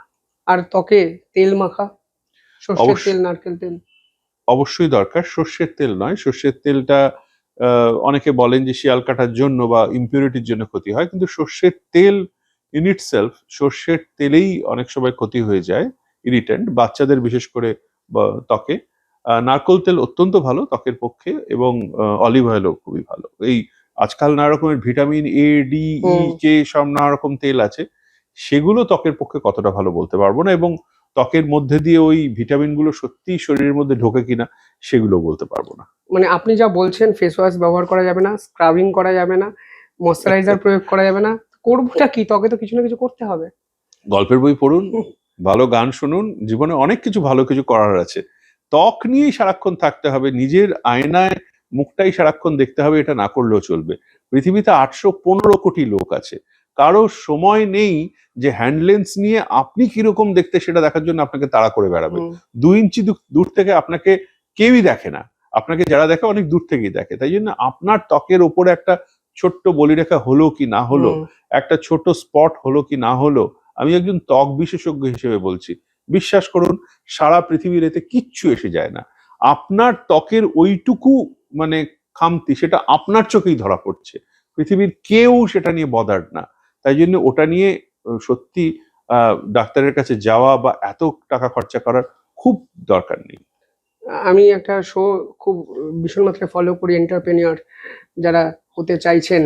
আমি দেখি সেই শোতে 50 থেকে 60% নতুন ব্যবসা যেগুলো শুরু হচ্ছে সবকিছুই স্ক্রিন প্রোডাক্ট রিলেটেড। একদম। তার মানে তো মানুষের কাছে এই প্রোডাক্টগুলো চাহিদা আছে, এবং আপনি যদি রিসার্চ আপনি আরো ভালো জানবেন, এই প্রত্যেকটি কোম্পানির ভ্যালু 400 কোটি 500 কোটি, এটা তো ফ্যাক্ট। তুমি ভীষণ ভালো প্রশ্ন করেছো এবং খুব ভালো হোমওয়ার্ক করে এসেছো। গত 20 বছরে, যখন ধরো আমার বাবাও স্কিনের ডাক্তার ছিলেন, এবং আমরা যখন স্কিনের ডাক্তারিতে আসি, আমি আবার প্রথম জায়গায় যদি ফিরে যাই, ওই দাঁত হাজা চুলকানির চিকিৎসা ছিল, এবং ওটাকে ডার্ট সাবজেক্ট বলা হতো। তখন ডাক্তারি মানে কার্ডিওলজি, তখন ডাক্তারি মানে হচ্ছে নিউরোলজি, এন্ডোক্রিনোলজি, বড় বড় বিরাট বিরাট ডাক্তার। এখন এই 30 বছর পরে পৃথিবী যখন বাণিজ্যিকীকরণ হয়ে গেছে, পৃথিবী পুরো খুলে গেছে, এই যে ক্যাপিটালিস্ট এই পৃথিবীতে সবাই নিজেকে সুন্দর দেখতে চায়, হ্যাঁ। এবার সেইটা করতে গিয়ে যেটা হয়েছে গত 20 বছরে, এন্ডোক্রিনোলজি, কার্ডিওলজি, গ্যাস্ট্রোএন্টারোলজিকে ছাড়িয়ে ডাবল ডিজিট গ্রোথ হয়ে চলেছে একটি সাবজেক্টের, সেটা হচ্ছে ডার্মাটোলজি। এবং সেটা শুধু ভারতবর্ষে না, সারা পৃথিবীতে, ইউরোপে, ইতালিতে বলো, জার্মানিতে বলো, আমেরিকাতে বলো, সব থেকে বেশি ইনভেস্টেড হচ্ছে স্কেবিজ, দাঁত হাজা চুলকানি সারানোর মলম তৈরি করার জন্য নয়, মানুষকে আরো সুন্দর কি করে করা যায় সেটার জন্য। এবং সেটাই হচ্ছে এখন মূল ব্যাপার। এবং একজন লোক সে তার ব্লাড প্রেশারের ওষুধ কিনতে ভুলে যেতে পারে, কিন্তু সে তার মাসে ওই ফর্সা হওয়ার ক্রিমের জন্য যে টাকাটা ইনভেস্ট করছে সেটা সে ভুলবে না। সে 1,500 টাকা দিয়ে সে সানস্ক্রিনটা সে কিনতে কোনোদিনই ভুলবে না। এইটা সম্পূর্ণ একটা প্যারাডাইম শিফট, এবং এটা মানব সভ্যতার একটা পর্যায়ে আমি বলবো। এবং জানি না, এটাই হয়তো একটা আমরা দেখতে পাচ্ছি, এটা চোখের সামনে আমরা দেখতে পাচ্ছি। এরা মানুষকে কি প্রমিস করছে, মানে দেখুন সুগার, ম্যামার্থের মতো কোম্পানিগুলো 1,000 কোটি টাকার কাছাকাছি এরা ভ্যালুয়েশন, এরা মানুষকে কি এমন প্রমিস করছে যেটা ফেক বলে আপনার মনে হচ্ছে? না, ফেক বলবো না, অনেকখানি তারা তো দেখো প্রত্যেকেই এখন আমি বলবো না যে মডেল হয়ে যাচ্ছে, প্রত্যেককেই দেখতে একেবারে সিনেমার হিরো হিরোইনদের মতো হয়ে যাচ্ছে তা না, প্রেজেন্টেবল তো হতে হচ্ছে। এই যে পৃথিবীটা ডিজিটালাইজ হয়ে যাচ্ছে, আমি আবার যে তোমাকে যদি বলি ডিজিজ ডার্মাটোলজি থেকে ডিজায়ার ডার্মাটোলজি থেকে ডিজিটাল ডার্মাটোলজি, ডিজিটাল পৃথিবী হয়ে যাচ্ছে সারা পৃথিবী। আমি তোমার সঙ্গে কথা বলছি, সামনে একটা ক্যামেরা, এটা তো ছিল না আগে। এই যে 20 বছর আগে ক্যামেরা, মোবাইল, এই মোবাইলের এই যে ক্যামেরা, তাতে এই যে 3খানা ক্যামেরা, এই ক্যামেরা 48 মেগাপিক্সেল, 52 মেগাপিক্সেল, তুমি আমার থেকে বেশি জানবে। সেই ক্যামেরায় তোমার মুখের ক্ষুদ্রাতি ক্ষুদ্র পোর গুলো দেখা যাচ্ছে এখন, সেটা আগে দেখা যেত না। এখন আমরা তো এই যে তার সঙ্গে কোরিয়ান গ্লাস স্কিন এখন এসেছে। মানুষ সে তো কাঁচ দিয়ে তৈরি নয়, আমাদের মানে আমার স্কিনটা তো এই জিনিস দিয়ে, চীনামাটি দিয়ে তৈরি নয়, এবার কাঁচ দিয়েও তৈরি নয়। কোরিয়ান গ্লাস স্কিন কোরিয়ানদের হতে পারে, বাঙালির কেন কোরিয়ান গ্লাস স্কিন হতে যাবে? বাঙালির স্কিনটা বাঙালির মতোই হবে, একজন আফ্রিকানের কেন কোরিয়ান গ্লাস স্কিন হতে যাবে? এই জিনিসগুলো আমাদের রোজ, তুমি যেটা জিজ্ঞেস করছো, রোজ আমাদের রুগীদের বোঝাতে হয়, মানুষদের বোঝাতে হয়। কিন্তু এটা সভ্যতার একটা পর্যায়। এবং যত কোম্পানিগুলোর নাম করলে, আমি একটারও কথা বলছি না, তারা বাণিজ্য করতে এসছে, তারা বাণিজ্যিকীকরণের পূর্ণ মুনাফা তারা তুলবে। তার মধ্যে আমি আনএথিক্যাল কিছু দেখি না। মানুষ যেটা চায় সেটাই তারা সাপ্লাই দেবে। মানুষ যদি চায় যে এত পরিমাণ বালি কেনা হবে, বালির সাপ্লাই যাবে, এত ইট চাই, ইট সাপ্লাই যাবে। ঠিক একই রকম ভাবে মানুষ যদি চায় এই জিনিসগুলো যাবে, যখন মানুষ চাইবে না সেগুলো চলে যাবে। চুল পড়া, আমার মনে হয় আপনাদের নিত্য নৈমিত্তিক এরকম অবজেকশন আসে, চুলের প্রতি অবজেকশন, যে চুলটা পড়ে যাচ্ছে। চুলটা পড়ে এক্স্যাক্টলি কেন?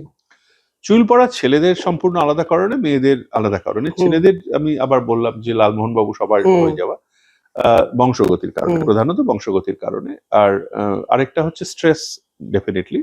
একটি ছেলে সে ব্যাঙ্গালোরে গেল, আমরা যেটা বলি যে ছেলে ব্যাঙ্গালোরে চান্স পেয়েছে, ব্যাঙ্গালোরে গিয়ে ব্যাঙ্গালোরে জল খারাপ বলে চুল পড়ছে, তা না। কিন্তু ওখানে গিয়ে মায়ের হাতের রান্নাটা পাচ্ছে না, সেখানে গিয়ে পায়ের ওপর পা তুলে পাচ্ছে না, বাবার বাজারটা করে দিচ্ছে, ওখানে সবকিছু নিজেকে করতে হচ্ছে।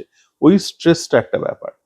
আর আরেকটা হচ্ছে যে মেয়েদের যে কারণে চুল ওঠে সেগুলো কিছু কিছু ফিজিওলজিক্যাল কারণ, কিছু কিছু ধরো কারো আয়রন রক্তাল্পতার কারণ, কারো গাইনোকোলজিক্যাল কোনো প্রবলেম, কারো থাইরয়েডের কোনো সমস্যার জন্য, সেগুলো কারেক্ট করলে মেয়েদের চুল পড়াটা কারেক্ট করা যায়। আর আরো এখন যেটা হয়েছে স্ট্রেটনিং, যে সমস্ত আবার পার্লারের কথা চলে আসছে, তুমি আমাকে পার্লার থেকে রক্ষা দেবে না, সেই যে স্ট্রেটনিং করাতে গিয়ে আগে যে হিট করে স্ট্রেট করা হতো সেটা অতটা না, কিন্তু এই যে সলিউশন দিয়ে যে স্ট্রেট করা হয় সেটা করতে গিয়ে চুলের বড় ক্ষতি হয়ে যায়। আর আরেকটা হচ্ছে কালারিংটাও খুব বেশি মানে অ্যাডভাইজেবল না। সেইটা করতে গিয়েও চুল মানে কালো যদি মন্দ তবে কেশ পাকিলে কান্দ কেন, সেই আমাদের কবিতে ছিল আমাদের তারাশঙ্করের। এবার ব্যাপারটা হচ্ছে কি জানো তো, এইগুলো করতে গিয়ে তখন মানুষের চুলগুলো পড়ে, এবং আমরা তখন ভাবি যে জলটা খারাপ। খুব কমন একটা জিনিস আছে, ডাক্তারবাবু আমার মেয়ের বিয়ে দিলাম সল্ট লেকে, সে থাকে হয়তো বেলেঘাটায়, সল্ট লেকের জল তো খারাপ। সল্ট লেক থেকে একজন আবার বেলেঘাটায় বিয়ে হয়েছে, বেলেঘাটার জল খারাপ। যার যেখানে গিয়ে চুলটা পড়ছে সেইখানকার জলটা খারাপ, সে বুঝতে পারছে না সেখানকার সব লোকের চুল পড়ছে না, তারই চুলটা কিন্তু পড়ছে। এইটা একটা ব্যাপার। তাই জন্য চুল পড়ার বিভিন্ন রকম কারণ আছে। চুল পড়ার একটা বিরাট মহাভারত, সেটা নিয়ে আলাদা করে আমাদের আলোচনা করা যেতে পারে। চুল পড়লে এখন বিজ্ঞাপনে বহু চমক এসছে যে চুল গজানোরও উপায় আছে, মিনক্সিডিলের মতো প্রোডাক্ট ব্যবহার করলে চুল হ্যাঁ, ওঠে। হ্যাঁ, কতটা ঠিক? হ্যাঁ, অবশ্যই। মিনক্সিডিল তো গোল্ড স্ট্যান্ডার্ড। মিনক্সিডিল এখন খাবার ওষুধ এসে গেছে।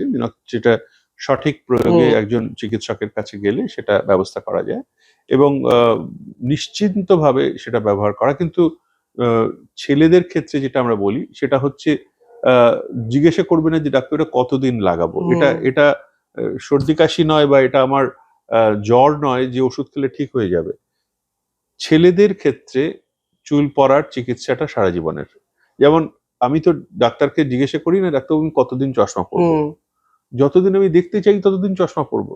সারা জীবন কি মিনক্সিডিল লাগিয়ে যাওয়া উচিত? মিনক্সিডিলটা হচ্ছে লাইট অফ অনের মতো। তুমি যতদিন চালাবে তোমার চুলটা স্টেবল থাকবে, তুমি বন্ধ করে দিলে আবার চুল পড়তে শুরু করবে। মেয়েদের ক্ষেত্রে তা না। মেয়েদের ক্ষেত্রে আমরা ওই ধরো আয়রন কারো কম, কারো থাইরয়েডের অসুবিধা, কারো গাইনোকোলজিক্যাল সমস্যা, সেইগুলো আমরা যদি ঠিক করে দিতে পারি তাহলে মেয়েদের চুল পড়াটা কমে যায়। মিনক্সিডিল যখন প্রয়োগ করা হয় এটা ড্রপার থাকে বিভিন্ন ক্ষেত্রে, এটা কি একটা ড্রপই কারোর কি না, সেটা ড্রপার থাকতে পারে, স্প্রে থাকতে পারে, লিকুইড থাকতে পারে, ফোম থাকতে পারে, বিভিন্ন রকম ভাবে পাওয়া যায়। তার মধ্যেই মাত্রা দেওয়া থাকে 1 ml বা 2 ml। ওই 1 ml 4টে পাফ না 2 ml 3টে পাফ, সেটা বিভিন্ন কোম্পানির সেটা লেখা থাকে। সেটা দেখেই ওই ইনস্ট্রাকশনটা দেখেই সেটা ব্যবহার করা উচিত। হেলমেট পরলে চুল উঠে যায়, এটা কতটা ঠিক? আমরা দেখলাম সৌরভ যখন হেলমেট পরে ব্যাটিং করেছে তারও চুল উঠে গেছে। হেলমেট অবশ্যই পরবেন, প্রথম কথা। হেলমেট ছাড়া থাকবেন না, মানে কলকাতা পুলিশ বলুন বা ক্যালিফোর্নিয়া পুলিশ বলুন, হেলমেট ছাড়া আপনি টু হুইলারে উঠবেন না।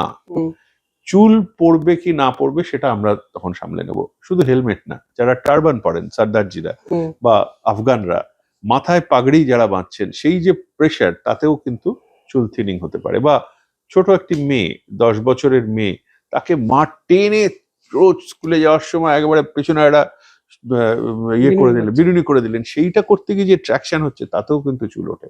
এইবার মাথার ওপরে যত রকমের তুমি কারসাজি করবে সেগুলো থেকে চুল উঠতে পারে, কিন্তু তাই বলে হেলমেটের বিরুদ্ধে কিন্তু আমি কথা বলবো না। হেলমেট অবশ্যই পরবেন। হেলমেট থেকে চুল পড়লে সেটা ডাক্তাররা সামনে নেবেন। হেলমেট পরার আগে একটা রুমাল দিয়ে হেলমেট পরা হয় সবকিছু। এখন হেলমেটের যে প্রেশারটা মাথার ওপর পড়ে সেটাকে আটকানোর জন্য ডিভাইস পাওয়া যায়। হ্যাঁ, সেই জন্য হেলমেটের বিরুদ্ধে আমি কখনোই বলবো না। এবং ওই অজুহাতগুলো দেবেন না যে আমি হেলমেট পরে আমার চুল উঠে যাচ্ছে তার জন্য আমি হেলমেট পরি না। এবং এই যে পুলিশ ধরলেই হেলমেট পরেননি কেন, হেলমেট তো আছে। হেলমেট আছে বলে যেটা দেখালো, হেলমেট যেখানে আছে সেখানে থেকে তো লাভ নেই। আপনারই মাথাটা আপনারই ভাঙবে।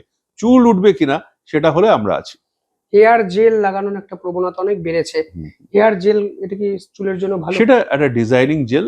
এটা থেকে বিরাট ক্ষতি বা লাভ কিছু হয় না। অনেকের ধারণা তার থেকে চুল পড়ে, কিন্তু আগে নানা রকমের ক্রিম টিম পাওয়া যেত, আজকাল স্টাইলিং জেল হয়েছে। কোনো কিছু অতিরিক্ত ব্যবহার করা ঠিক না। এগুলোর মধ্যে কিছু কেমিক্যাল থাকে, তার মধ্যে অ্যালকোহল থাকে, ড্রাই করে চুলটাকে, ব্রিটল করে। দীর্ঘদিন ধরে লাগিয়ে গেলে অবশ্যই ক্ষতি হয়, কিন্তু কালে ভদ্রে একদিন তুমি একটা অফিসের পার্টিতে গেলে বা বিয়ে বাড়িতে গেলে একদিনের জন্য জেল দিয়ে চুলটা স্টাইল করে গেলে আমরা যারা সারাদিন রাস্তায় ঘুরি তাদের জন্য 3টে উপদেশ কি থাকবে ত্বককে ভালো রাখার জন্য বা চুলকে ভালো রাখার জন্য? একটা হচ্ছে, যদি দীর্ঘক্ষণ তোমাকে রোদ্দুরে যেতে হয়, শুধু রাস্তায় যারা বেরোচ্ছেন তারাই নন, যারা মা মাসি আমাদের বাড়িতে রান্নাঘরে কাজ করেন, যারা আগুনের মধ্যে, এবং যারা খেতে খামারে কাজ করেন, যারা কোনোদিনই ব্যবহার করেন না, সেটা হচ্ছে সানস্ক্রিন। সানস্ক্রিনটা অত্যন্ত জরুরি। এবং সানস্ক্রিন মাখলে যারা দেখবে খেতে খামারে কাজ করেন তাদের 35-40-এর মধ্যে মুখে বলি রেখা পড়ে যায়। এইটা আটকানো যেত কিন্তু সানস্ক্রিন দিলে। সেই সানস্ক্রিনটা ব্যবহার করা উচিত। একটা ক্লিনজার, সেই ক্লিনজারটা জলও হতে পারে। সেই কাজ থেকে ফিরে এসে তুমি ওই অবস্থায় থাকবে না। কলকাতার পলিউশন, হাওড়ার পলিউশন কি অবস্থা খুব ভালো করে জানো। হ্যাঁ, সেটা পৃথিবীর সব থেকে খারাপ অবস্থায় গেছে। কানপুরে বেশি না দিল্লিতে বেশি ভেবে লাভ নেই, থেকে পলিউটেড জায়গাগুলোর একটা হয়ে গেছে এখন। সেই জন্য মুখটা ধুয়ে ফেলা এবং একটা ময়েশ্চারাইজার ব্যবহার করা, এই যে 3টে জিনিস, এইটা হচ্ছে কর্নারস্টোন। এর বাইরে সত্যিই কিছু দরকার হয় না, বাকি সব বিজ্ঞাপনী দামামা। এই যে সানস্ক্রিনের আপনি কথা বললেন, এখানেও তো SPF 20, 30, 40, 50 এরকম বিভিন্ন ভ্যারিয়েশন থাকে। এই সানস্ক্রিন চুজ করার ক্ষেত্রে কি কি জিনিস মাথায় রাখতে হবে আমাদের? প্রথম কথা, এসপিএফ মাথা থেকে ছুড়ে ফেলো। এসপিএফটা আমাদের দেশে লাগেই না। এসপিএফটা হচ্ছে আলট্রাভায়োলেট বি ঠেকানোর জন্য, ওটা হচ্ছে সাহেবদের, ওই যাদের সান বার্ন হয় তাদের আটকানোর জন্য। ওরা খুব ক্যান্সার ট্যান্সার নিয়ে চিন্তিত থাকে। আমরা ইউভিএ মানে আমরা আলট্রাভায়োলেট এটা নিয়ে বেশি চিন্তিত থাকা উচিত, ট্যানিং যাতে হয়। আমরা সান বার্ন হয় না, তুমি ধরো দীঘা মন্দারমণি গেলে তুমি কালো হয়ে ফিরলে, ওটাকে বার্ন বলে না। সাহেবদের যেটা হয় লাল হয়ে ঘা হয়ে যায়, ফোস্কা হয়ে যায়। এবার সেইটার জন্য ওদের ইউভিবিটা জন্য এসপিএফটা দরকার। এসপিএফটা কি? এসপিএফটা হচ্ছে, খুব সহজে তোমাকে বুঝিয়ে দিচ্ছি। ধরো তুমি রোদ্দুরে বেরোলে 15 মিনিটের মধ্যে পুরো লাল হয়ে গেলে, তুমি একজন সাহেব, তোমার কথা বলছি, ইয়া লাল হয়ে গেলে 15 মিনিটের মধ্যে, তোমাকে আমি একটা সানস্ক্রিন লাগিয়ে দিলাম, তুমি 75 মিনিট পরে লাল হলে, প্রোটেকশন হলো, তাহলে তোমার ওটার এসপিএফ কত? ওই 75/5, মানে 5 মিনিটে লাল হয়ে যাচ্ছিলে, 75 মিনিটে লাল হয়ে গেলে 15 হচ্ছে ওটা এসপিএফ, সান প্রোটেকশন ফ্যাক্টর। মানে তোমাকে যতক্ষণের জন্য প্রোটেকশনটা দিল আর আগে যতক্ষণে তুমি লাল হচ্ছিলে, এটা দুটোর ভাগফলটাই হচ্ছে এসপিএফ। এর মধ্যে কোনো বিরাট মানে আমাদের আইনস্টাইনের E=mc² নেই কিন্তু। এইবার এটা নিয়ে একটা ভুল ধারণা আছে যে 15 এসপিএফ, আমারটা 30, আমারটা 40, ওটা 60, আমি বলি সেই কাঞ্চিপুরম শাড়ির মতো হচ্ছে, ওটা কিছু না। সেটা একদম ভুল ধারণা। 15 এসপিএফ যদি 96% প্রোটেকশন দেয়, 30 এসপিএফ 96 দ্বিগুণ দেবে না, কিন্তু 97% দেয়। আবার 60 এসপিএফ সেটা দেবে হচ্ছে 98%। এই 98-99 বেশি প্রোটেকশন কোনো মানে কোনো সানস্ক্রিন দেয় না। আর 2-2.5 ঘন্টার পরে তোমার স্কিনের ঘামে এবং বাইরের পলিউশনে আস্তে আস্তে সব সানস্ক্রিনে কিন্তু ফুটো ফুটো হয়ে যায়। এই 2 ঘন্টা 2.5 ঘন্টার পরে ডাক্তারি নিয়মে আমরা বলি আবার মেখে নেওয়া উচিত, কিন্তু সেটা সম্ভব না। সেটা সম্ভব না। তুমি যখনই সময় পাবে আরেকবার মুখে সানস্ক্রিনটা যদি লাগিয়ে দাও তাহলে বেটার। কতদিন অন্তর ফেসিয়াল করা উচিত? আমি তো জীবনে কোনোদিন করিনি। ওই একবারই বিয়ের সময় করতে গিয়ে বিপদে পড়েছিলাম, তারপরে তো প্রায় 30 বছর হয়ে গেল। এটাই আমার উত্তর। ফেসিয়াল এটাই আমার উত্তর। আমি বললাম তো, আমি তো ফেসিয়াল না করে, তোমাকে প্রথমে আমার বয়স বলে দিয়েছি। এবার ফেসিয়াল না করে তো স্কিনটা ঠিকই আছে, এই জন্য ওটা সম্পূর্ণ থেকে মাথা থেকে সরিয়ে দাও। এখন ত্বকের উপরে তুমি যতদিন পর পর ধরো রামকৃষ্ণ মিশনে তুমি দান করতে চাও, বা তুমি যে রাজনৈতিক দলের কে তুমি সমর্থন করো তাদের তুমি চাঁদা দিতে চাও, সেইটা যতদিন পর পর তুমি দেবে, ঠিক ততদিন পর পর ফেসিয়াল করা উচিত। এখন তুমি ওটা তোমার চামড়ার কোনো উপকার করছো না। যে দিদি ফেসিয়াল করছেন, যে দাদা ফেসিয়াল করছেন, তার সংসারের জন্য তুমি একটা কিছু হেল্প করছো। ইনস্ট্যান্ট গ্লো তো আসে, অবশ্যই গ্লো আসে, ইনস্ট্যান্ট গ্লো আসে, তার 24 ঘন্টা পরে দেখবে সেই গ্লোটা নেই। এখন ত্বকের উপর বিভিন্ন লাইট প্রয়োগ করা হয়, রেড লাইট, ব্লু লাইট, এর কি কোনো সায়েন্টিফিক ভ্যালু আছে? লেজারের অবশ্যই আছে। লেজার যেগুলো করা হয় সেগুলোর অবশ্যই ভূমিকা আছে। আমাদের বিশেষ করে সেতিতে আমরা 308 এক্সাইমার লেজার ব্যবহার করি, সে অসাধারণ কাজ দেয়। বা সারা গায়ে আমাদের ন্যারো ব্যান্ড ইউভিবি ফটোথেরাপি, সেটা অসাধারণ কাজ দেয়। কিন্তু ওই এছাড়া যে লাইট গুলোর তুমি ওই লাল, নীল, হলুদ, সবুজ, গেরুয়া, নীল, সাদা, এই সমস্ত আলো যেগুলোর কথা বলছো, সেইগুলো কতদূর উপকার করে আমি বলতে পারবো না। তারা মানে যে দলে বিশ্বাস করেন সেই দলের আলো ব্যবহার করতে পারেন। না, লাইটিং মাস্ক যেগুলো বলা হয়, আপনি হয়তো দেখেছেন বিভিন্ন ক্ষেত্রে, ছবি মুখের উপর রেখে শুয়ে রাখছে আধ ঘন্টা, এটা কতটা এফেক্টিভ হয় স্ক্রিনের জন্য বলতে পারবো না।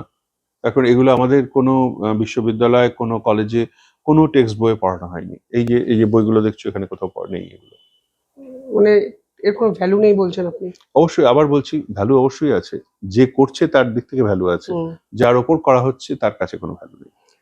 ছোটবেলা থেকে আমরা 1 টাকা 2 টাকার শ্যাম্পু মেখে বড় হয়েছি। শ্যাম্পু নির্বাচনের ক্ষেত্রে কোন কোন বিষয় মাথায় রাখা উচিত? তোমার যদি মাথায় খুশকি থাকে তাহলে ডাক্তারবাবুর কাছে গিয়ে anti dandruff shampoo, medicated shampoo কিছুদিনের জন্য ব্যবহার করা উচিত। তার মধ্যে জিঙ্ক পাইরেথিয়াম থাকে, আমরা সবাই আজকাল নাম জেনে গেছি, ZPTO। তার মধ্যে নানা রকমের অ্যাজোল ডেরিভেটিভ যেগুলো থাকে সেগুলো থাকতেই পারে, সেগুলো অবশ্যই থাকুক।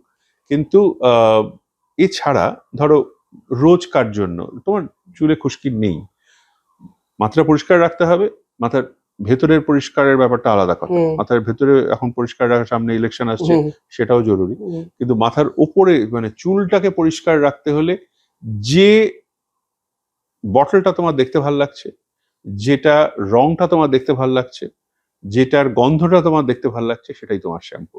পৃথিবীর সেরা শ্যাম্পু আর 2 টাকার শ্যাম্পু, বিশ্বাস করো ইনগ্রেডিয়েন্টের কিচ্ছু পার্থক্য নেই, আচ্ছা। বাকি পুরোটাই বিজ্ঞাপনের দামামা। এবার এই জিনিসগুলো কিন্তু বলা উচিত একজন চিকিৎসক হিসেবে। আমি আবার বলছি যে যেটা মেডিকেটেড শ্যাম্পু, যেটা ডাক্তারবাবুরা দেন একটা নির্দিষ্ট সময়ের জন্য, নির্দিষ্ট মাত্রায়, সপ্তাহে 2 বার বা 3 বার, সেটা আলাদা, সেটা একটা ওষুধ। কিন্তু তুমি যেটা রোজ মাখছো মাথায়, হুম, আমি দিনে 2 বার শ্যাম্পু করি, আমি দিনে হুম, 2 বার স্নান করি, এই কটা চুল মাথায় আমি দিনে 2 বার শ্যাম্পু করি, কিচ্ছু হয় না। হুম, এবার শ্যাম্পু মেখে চুল উঠেও যায় না, কারো চুল গজায়ও না। হুম, শ্যাম্পুর কাজটা কি জানো? শ্যাম্পুর কাজ হচ্ছে মেঝেটা পরিষ্কার রাখা। এবার তুমি, যিনি তোমার বাড়িতে মেঝে পরিষ্কার করেন, পরিচারক বা পরিচারিকা, তাকে তুমি 300 টাকা দেবে না 3000 হুম, টাকা দেবে, তোমার ব্যাপার। তিনি মেঝেটাকে পরিষ্কার করে আমার কুঁড়ে ঘরকে 5 স্টার হোটেলে করে দিতে পারবেন না? হুম, বা আমার দুটো মোড়া আর 3টে ভাঙা ইয়ে ছিল, চেয়ার ছিল, সেই আসবাবপত্রগুলো উনি ঠিক করে দিতে পারবেন না। মানে আমি তুলনাটা করছি এই জন্য যে একটা কোনো ডাক্তার আমার শ্যাম্পু দিন যেটা হেয়ার গ্রোথ হয় না কিন্তু। আচ্ছা। এমন কোনো শ্যাম্পু নেই যেটা দিয়ে আমার মাথার উপরে এই আসবাবপত্রগুলো গ্রো করবে। তুমি ভেবে দেখো না, এমন কোনো জিনিস আছে যেটা হুম, দিয়ে তুমি এটা মুছলে আর ঘরটা পুরো একেবারে ডোনাল্ড ট্রাম্পের বাড়ি হয়ে গেল, হবে না তো। রাইট। তো এই জিনিসটাই আমি বোঝাতে পারি না, মানে আমরা চেষ্টা করি, আমরা ডাক্তাররা বোঝানোর চেষ্টা করি, এই হচ্ছে শ্যাম্পুর ব্যাপার। এটা কি সচেতনতার অভাব বলে মনে হয়? অবশ্যই অভাব নাকি সচেতনতা। ডাক্তারদের সাথে পেশেন্টের সম্পর্কটা আজও বন্ধুসুলভ হয়নি? মানে ত্বকের এই যখন প্রসঙ্গগুলো আসে, আবার এত টাকা দিয়ে ডাক্তার কেন দেখাবো? ডাক্তারদের এত ভিজিট, এ তো একটা অভিযোগ নিঃসন্দেহে আপনাদেরকে ফেস করতে অবশ্যই হয়। অবশ্যই, এটা তো আর্থসামাজিক ব্যাপারটা মানে হুম, দূরে সরিয়ে রাখলে হবে না। এবং এখানে দুটো দুনিয়া আছে সম্পূর্ণ। যিনি সত্যি অসুস্থ, যার সত্যি একটা অসুখ হয়েছে, যার জন্য একজন ত্বক বিশেষজ্ঞের কাছে যাওয়া উচিত বা একজন হার্ট স্পেশালিস্টের কাছে যাওয়া উচিত, তিনি হয়তো গেলেন না হুম, বা যেতে পারছেন না কোনো কারণে। যার দরকার নেই অকারণে তিনি একজন হার্ট স্পেশালিস্টের কাছে বসে আছেন, তার ধারণা তার হার্ট অ্যাটাক হয়েছে বা হুম, বুকের এই ব্যথাটা ওর থেকে, বা আমার কাছে এসে বসে আছেন যে তার সাংঘাতিক একটা অসুখ হয়ে গেছে, এই যে বাচ্চার এই যে গালের একটা দাগ হয়েছে, এটা লিভার স্পট হয়েছে, বা তার চুল উঠে যাচ্ছে, হুম, তার চুল কিন্তু উঠছে না আদৌ। এই যে প্রিজিউমড ইলনেস, এটা নিয়ে ডাক্তারের কাছে যাওয়াটাও যেমন ভুল, যে আমার অসুখ হয়ে গেছে, অসুখ অসুখ বাতিক, আবার একটা বড় অসুখ কোনো একটা আর্থসামাজিক কাঠামোর জন্য সে চিকিৎসকের কাছে না যেতে পারা, এইটাও খুব বেদনার, এবং এই দুটোই আমাদের পীড়া দেয়। অনেকে বলে না যে ডাক্তারের কাছে গেলাম তো ৫ মিনিটে কি হলো, ২ মিনিটে কি হলো, দেখা হয়ে গেল ২ মিনিটে, কি বুঝলো? অ্যা আপনি এই অভিযোগগুলো কি ফেস করেন? হ্যাঁ, আমার ক্ষেত্রে 5 মিনিটও না, 2 মিনিটও না, আমার ক্ষেত্রে 1 মিনিট শুনি। এই যে নানা রকম রিভিউ, ডাক্তারবাবু তো 1 মিনিট দেখলেন আমার হুম, দিকে তাকিয়ে। যেটা তারা বোঝেন না সেটা হচ্ছে ওই 1 মিনিটের মধ্যে কিন্তু আমাদের গত 30-40 বছরের অভিজ্ঞতাটা কাজে রাইট। লাগে। আমি যদি ওই আমার বাবা একটা কথা বলতেন যে পেশেন্ট যে ঢুকছে, হুম, তুমি পেশেন্টের দিকে তাকালে, পেশেন্ট বসছে, ওর মধ্যে যদি ডায়াগনোসিস হয়ে গেল তো হয়ে গেল, না হলে অনন্তকালেও তুমি ডায়াগনোসিস পৌঁছতে পারবে না।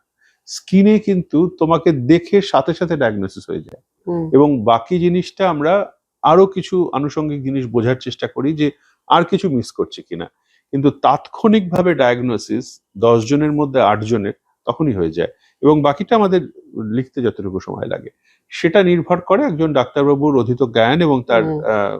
কতদিন ধরে তিনি আছেন পেশায় তার উপর। আমার শেষ প্রশ্ন, এই গরমকাল আসছে এবং আমাদের এই বঙ্গে গ্রীষ্মের ভয়াবহ তাপ, এটা তো ফেস করতে হবে বলে মনে হচ্ছে, যেভাবে আমরা দূষণকে ইনভাইট করেছি। গরমকাল যখন আসছেন, এই ৩ টে উপদেশ আপনি কি দেবেন যেন আমাদের ত্বক ভালো থাকে আগামী ৩-৪ মাস অন্তত? হ্যাঁ, দেখো, গরমকাল কলকাতা এবং দক্ষিণবঙ্গে যে গরমকালটা আসে সেটা হচ্ছে 35-36 ডিগ্রি, এবং উচ্চতম এবং আহ, নিম্নতম তাপমাত্রা যেটা থাকে 23-24 বা হুম, 27-28 ডিগ্রি। এটা কিন্তু সাহারা বনভূমি না, হুম, এখানে 55 ডিগ্রি হয় না। গরমকাল বলতে যেটা হয় ওখানে, সেটা হচ্ছে ভয়ঙ্কর গরম। আমাদের এখানে সমস্যাটা হয় অন্য কারণে। হুম, গরমের সঙ্গে যেটা হয়, দেখবে টিভিতে বা রেডিওতে আজকাল আমরা শুনি না, আপেক্ষিক আর্দ্রতা। রাইট। এই আপেক্ষিক আর্দ্রতা যেটা, সেটা হয় 98%, 99%। এই গাঙ্গেয় বদ্বীপে এবং বাংলাদেশেও, এখানে আমাদের প্রচুর নদীমাতৃক জায়গা এবং নিচে বঙ্গোপসাগর। তাই জন্য যেটা হয় সেটা হচ্ছে গরম, তার সঙ্গে ঘাম, এই দুটোর যে ককটেল, সেটা আইডিয়াল হচ্ছে নানা রকমের সংক্রমণ। সেই সংক্রমণের মধ্যে একটা ব্যাকটেরিয়াল ইনফেকশন হতে পারে, তার গায়ে কোনো রকমের নানা রকমের ফুসকুড়ি হতে পারে, নানা রকমের ইনফেকশন হতে পারে। 2 নম্বর হচ্ছে দাঁত, বা আমরা যেটা ফাঙ্গাল ইনফেকশন বলি, টিনিয়া। সেখানে মানুষটির সারা গায়ে নানা রকমের, বিশেষ করে যে জায়গাগুলো ভাঁজ হয়ে আছে, খাঁজ শরীরের, সেই জায়গাগুলো আর্মপিটে বা গ্রয়েনে, সেই জায়গাগুলোতে হতে পারে। এবং সেই মানুষটি যদি পৃথুল হন, আমি আবার বলছি, আজকালকার দিনে এই পৃথুল হওয়ার যে টেন্ডেন্সি আমাদের গরিব দেশেও, মোটা হওয়া এত বেড়েছে এবং এটা একটা ভয়ঙ্কর এপিডেমিকের জায়গায় আমরা পৌঁছচ্ছি, যে এটা কিন্তু আর্থসামাজিক কাঠামোকে ছাড়িয়ে চলে যাচ্ছে। সেই জিনিসটা, যারা ওই অতিরিক্ত ওজন বৃদ্ধিতে আছেন, তাদের ঘামও বেশি হয় গরমকালে, তারা ভয়ঙ্কর সমস্ত এই ছত্রাক সংক্রান্ত সংক্রমণ নিয়ে আসেন। এবং তার সঙ্গে তারা যেটা নিয়ে আসেন সেটা হচ্ছে, না জিজ্ঞেসে করে দোকান থেকে স্টেরয়েড লাগিয়ে আসেন, স্টেরয়েড ককটেল লাগিয়ে, কিছু কিছু ওষুধ লাগিয়ে আসেন। তার মধ্যে স্টেরয়েডের আছে, অ্যান্টিবায়োটিক আছে, অ্যান্টিফাঙ্গাল আছে। মানে আমি জানলামই না অসুখটা কি হয়েছে। ধরো একজনের ম্যালেরিয়া হয়েছে, এবার আমি ম্যালেরিয়া, সেটা জ্বর হয়েছে, সেটা ম্যালেরিয়া না টাইফয়েড না কালাজ্বর, না জেনে আমি তাকে একটু ম্যালেরিয়ার ওষুধ, একটু কালাজ্বরের ওষুধ, একটু টাইফয়েডের ওষুধ সব তো দিই না, তার কি হয়েছে সেটা জেনে ওষুধটা দিই। এবার এই যে মলমগুলো গরমকালে, যেগুলো কিছুদিনের মধ্যে দেখতে পাবো, সেইগুলোর মধ্যে ককটেল থাকে, যাই হোক সেরে যাবে, মানে কিছুদিনের জন্য ধামাচাপা পড়ে যাবে। সেইটা হয় বিপদ, এবং সেইটার বিরুদ্ধেই আমাদের আন্দোলন। আমি আবার বলছি, আমি স্টেরয়েড বিরোধী নই, এই স্টেরয়েডের অপব্যবহারের বিরোধী। গরমকালে এগুলো কিছু প্রয়োগ করবেন না বলছেন? অসম্ভব ভাবে এগুলো বেড়ে যায়, এবং তার থেকে পরিচ্ছন্ন থাকুন, দিনে 2 বার করে অন্তত স্নান করুন, অবশ্যই সুতির জামা কাপড় পরুন যেগুলোতে হাওয়া চলাচল করে, এবং না জেনে দোকান থেকে কোনো রকমের ওষুধ লাগিয়ে বিপদে পড়বেন না, সেগুলোতেই বেশি ক্ষতি হয়ে যায়। অসম্ভব ধন্যবাদ। সত্যি একটা সতর্কতামূলক একটা এপিসোড, হয়তো সাধারণ মানুষের কাজে লাগবে। অনেক বেসিক ডিটেইলিং এ আলোচনা আজকে আমাদের সঙ্গে করেছেন ডাক্তারবাবু। আপনাদের যদি এর বাইরেও কোনো প্রশ্ন থাকে কমেন্টে জানাবেন। অসংখ্য ধন্যবাদ ডাক্তারবাবু। ধন্যবাদ। আপনারাও দেখতে থাকুন শিবম দাস পডকাস্ট। ধন্যবাদ।